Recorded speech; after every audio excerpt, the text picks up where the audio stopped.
President Trump is weighing in on today's Senate race in Ohio. Voters in the state received a robocall from the president last night, urging them to vote for Jim Renacci. Mr. Trump spent time with the candidate at an event in Cleveland over the weekend.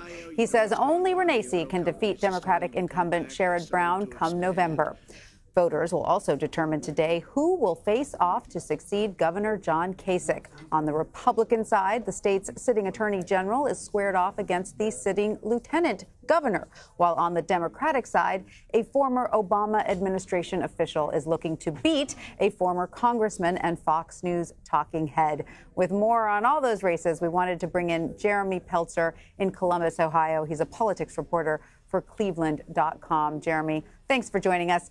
Let's start with that governor's race. Governor John Kasich's team is up come November. He is relatively popular overall, but has turned off many in the Republican base with his anti-Trump rhetoric. So how are these Republican candidates positioning themselves? Oh, they can't get away from him fast enough. It's Mike DeWine versus Mary Taylor, and it's really interesting because Mary Taylor is John Kasich's lieutenant governor, yet she has been doing everything she can to distance herself from the current governor, even though John Kasich has endorsed her for governor. And so while John Kasich overall in Ohio has a pretty good approval rating among Republicans, he's not doing so well here. Interesting. So on the Democratic side now, you have Massachusetts Senator Elizabeth Warren backing one candidate and Vermont Senator Bernie Sanders' team backing another. Can you walk us through that race? Well, there are four candidates, but the two frontrunners seem to be Richard Cordray, who's the former head of the Consumer Financial Protection Bureau, an Obama administration appointee, versus Dennis Kucinich, who ran for president twice, was mayor of Cleveland, and is a former congressman. Richard Cordray is more of the establishment Democrat, and he is more from the Elizabeth Warren section of the Republican Party of the progressive movement.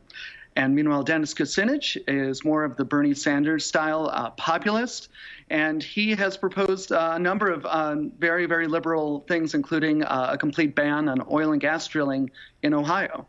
So it's a very interesting race between two sections of the progressive movement. Absolutely. So meanwhile, just last night, a robocall featuring President Trump was sent to Ohio voters, urging them to vote for Jim Renacci. Why does the president think Renacci would be a strong candidate come November?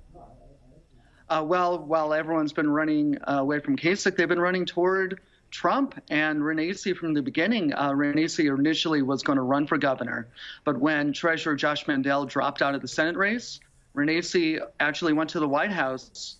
And according to him, Trump asked him to run for Senate. So this is Trump has been involved in Renacci's campaign almost from the get-go. Renacci is running against a businessman from Cleveland named Mike Gibbons. And while both are pretty conservative, Renacci is clearly the establishment favorite, as you can see from the president's endorsement. Sherrod Brown and President Trump do see eye to eye on many trade enforcement policies, not to mention Mr. Trump won Ohio by 8 points back in 2016. So do you expect Brown to hold his punches on the president come November? I think Sherrod Brown has done a tightrope walking act where he is definitely he's been outspoken in his support of the president on trade, on things like steel tariffs. But when it comes to other issues, more social issues, other issues, he's been absolutely a critic of the president. So I think in November, it's going to be very interesting to see if Sherrod Brown loses this race in November. You're going to see a lot of Democrats lose in other states in November as well. And before we let you go, Jeremy, there's also two primaries happening in the state's 12th district today, one for a special election in August and the other for a general election in November. What would a Democratic win there signal ahead of November's midterms? Well, this is Ohio's 12th congressional district. It's north of Columbus. It's a wealthy, white, suburban district. It's a lot like John Ossoff's district in the Georgia special election last year.